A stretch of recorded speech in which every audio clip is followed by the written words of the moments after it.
Olá, bom dia, seja bem-vindo ao Noticiário Manhã desta quarta-feira, dia 13 de agosto. Olha, nós vamos ver que o Ministério Público de Itu volta a pedir novas recomendações à Prefeitura da cidade por conta do rodízio no abastecimento de água. Tem também as informações ao vivo de uma ação que será realizada hoje na Unitem em Sorocaba para mostrar serviços e produtos oferecidos pela cidade. E para você, motorista que precisa sair de casa agora cedo para ir ao trabalho, ao médico, levar os filhos na escola, antes, prestem atenção nas informações do trânsito.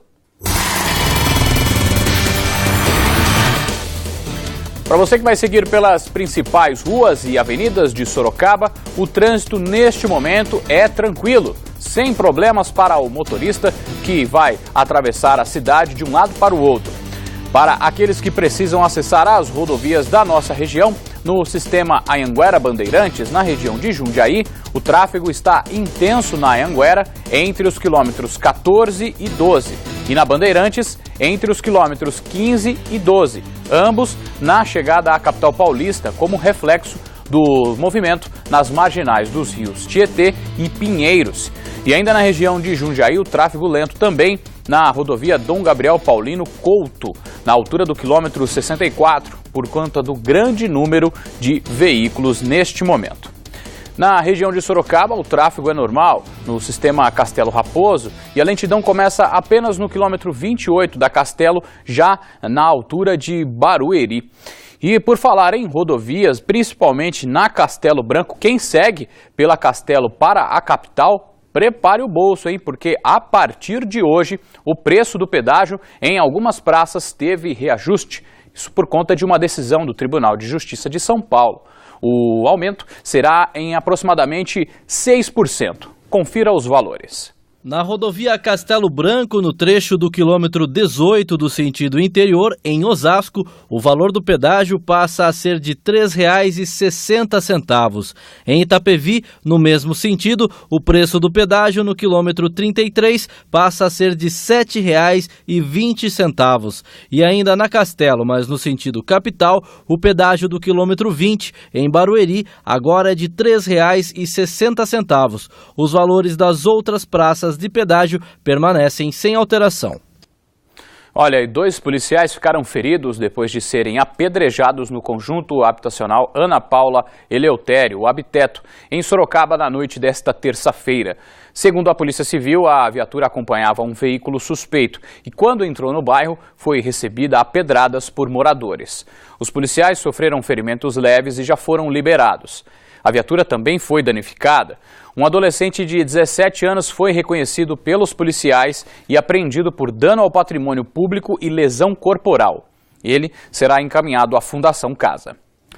São 7h03. Os moradores do Jardim São Paulo, que também em Sorocaba, procuraram nossa equipe preocupados com uma onda de assaltos que enfrentam no bairro. Este comerciante já foi assaltado 2 vezes. É muito difícil, porque você vê a pessoa entrar no seu comércio e você não pode fazer nada, né? Não tem o que fazer. Fica uma sensação de desproteção. No início do mês passado, durante a madrugada, a porta de vidro foi aberta facilmente. O bandido entra e em menos de 1 minuto sai com a gaveta do caixa e uma televisão. 11 dias depois, outra tentativa de furto.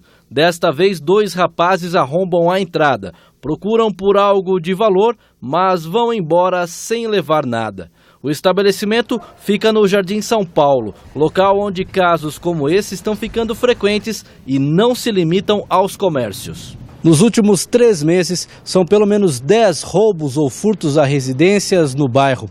Além de cercas elétricas e câmeras de segurança, os vizinhos estão se unindo para vigiar as casas uns dos outros. A iniciativa ajudou a salvar a vida desta moradora e os familiares, que ficaram sob a mira das armas de 6 assaltantes. Trancaram nós no quarto e vasculharam a minha casa. Até minha aliança levaram, né? Joias, celular, o carro, colocaram todas as coisas do meu carro e fugiram. Este outro morador também teve ajuda dos vizinhos e conseguiu recuperar uma parte de seus pertences. O material a gente até recupera, isso é de menos, mas a sensação da invasão te deixa impotente. Câmeras de segurança de um vizinho flagraram toda a ação. 2 rapazes abrem o portão que estava com um cadeado. Pouco depois, é possível ver o arrombamento da porta, que ficou destruída. Em seguida, os invasores começam a tirar os pertences. O morador da casa ao lado, que já havia chamado a polícia, acende a luz e assusta os bandidos que começam a correr. Um carro que dava apoio aos ladrões aparece, pisca o farol e foge pela rua lateral. As viaturas chegam mais tarde. Os policiais entram na residência e já não encontram mais ninguém. Com as informações dos vizinhos, a PM prendeu um dos suspeitos em outro bairro. Os moradores esperam que os casos registrados aumentem as rondas pelas ruas. Enquanto isso, fazem o que podem para evitar novos problemas. Nós entramos em contato com a Guarda Civil Municipal de Sorocaba e, por meio de nota, disse que será intensificado o patrulhamento preventivo na região e, para uma maior eficácia, pede a colaboração da população que, ao notar alguma ação estranha ou suspeita, informe a central pelo número que aparece na sua tela, 199. E assim como os moradores do Jardim São Paulo, em Sorocaba, você também pode sugerir reportagens. Entre em contato com a nossa produção pelo site tvsorocaba.com.br ou por meio do telefone, que é o 15 32 38 8804. E foi prorrogada por mais 5 dias a prisão do técnico em radiologia preso em Sorocaba, suspeito de gravar pacientes nuas. Nesta terça-feira, o irmão dele foi ouvido pela polícia. O homem contou que não sabia das gravações.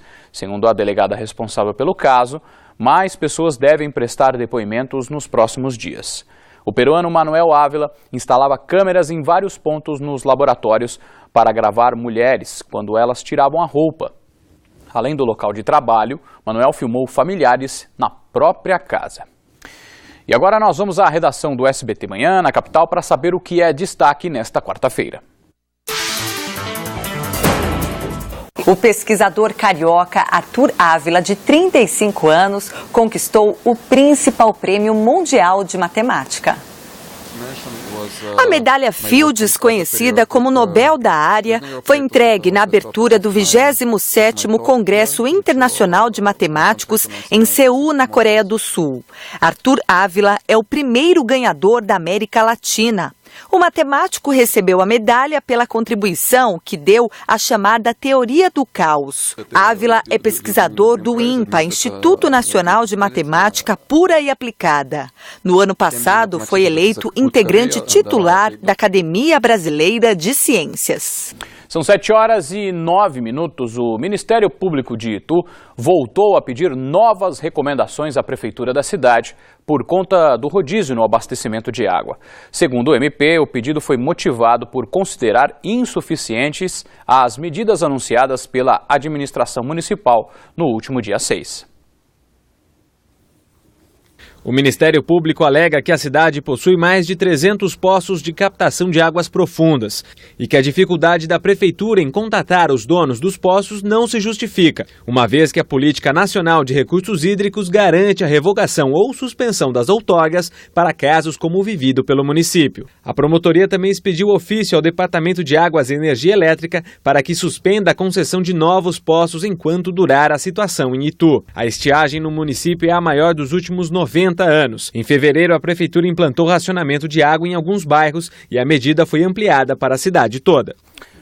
E além dessas medidas, o Ministério Público analisa toda a documentação e vai providenciar estudos técnicos para apurar possível má gestão e a falta de investimentos no setor. A promotoria ainda colocou à disposição da população um e-mail para receber denúncias de desperdício de água e utilização de barragens e poços clandestinos. O endereço é este que aparece embaixo aqui na sua tela, é o pjitu.mpsp.mp.br.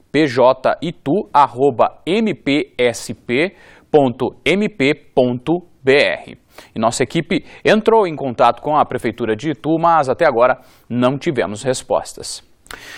Realmente a situação em Itu é crítica. Nesta terça-feira, um grupo de mulheres protestou em frente à sede da Águas de Itu para pedir a solução do problema da falta de água na cidade. De acordo com a Polícia Militar, elas vestiram um roupão e batiam em panelas sujas por não ter água para tomar banho e nem lavar a louça. E com tudo isso, o mercado da construção civil também em Itu fica em estado de alerta por conta da estiagem que a cidade enfrenta. Pior, a falta de água coloca em risco o setor que não poderá ter novos empreendimentos até o fim deste ano. Terrenos parados por pelo menos 4 meses, resultado de uma medida que suspende novos empreendimentos no município. A saída para reverter a falta de água pode trazer um efeito cascata para o setor da construção. Esse comprador explica que a empresa em que atua está priorizando outras cidades. A gente tem agora em outubro um lançamento novo que a gente vai fazer na cidade de Salto. E tem outras áreas lá que a gente vai passar na frente. A gente vai lançar antes de tudo porque a gente não sabe como vai ser isso daqui para frente.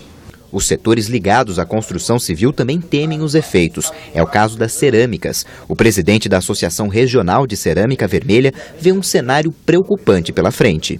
O setor da construção civil é um dos poucos setores da economia que continua num momento interessante, né? E a pressão econômica já é grande. Agora, com esse fator climático e proibição de novos lançamentos, nos afeta de forma direta. É preocupante o quadro. A medida foi decretada na quarta-feira. Era uma das recomendações do Ministério Público, só que a promotoria havia proposto um prazo maior, de 1 ano, e não 120 dias. O Executivo também não seguiu uma outra recomendação, que era decretar estado de calamidade, porque estudos apontaram outras possibilidades para reverter o problema de abastecimento, como a intervenção em propriedades privadas. A Prefeitura já fez requisição de uma propriedade para usar poços artesianos. A requisição é um uso temporário que o município, o Estado e a União podem fazer na propriedade privada. É uma bateria de 4 poços, né, que tem uma vazão considerável, segundo os estudos da agência reguladora, e que vão possibilitar a minimização da situação de escassez. De acordo com a Prefeitura, a estiagem no município é a maior nos últimos 90 anos. Em fevereiro, a Prefeitura implantou racionamento de água em alguns bairros e ainda no primeiro semestre a medida foi ampliada para a cidade toda.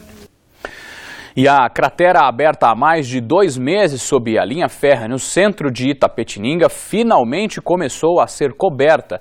A equipe de jornalismo da TV Sorocaba SBT mostrou que o local sofreu uma erosão e destruiu uma tubulação de água pluvial. Agora, a América Latina Logística, responsável pelo ramal, deu início à recuperação da área. As obras são realizadas em parceria com a Prefeitura de Itapetininga.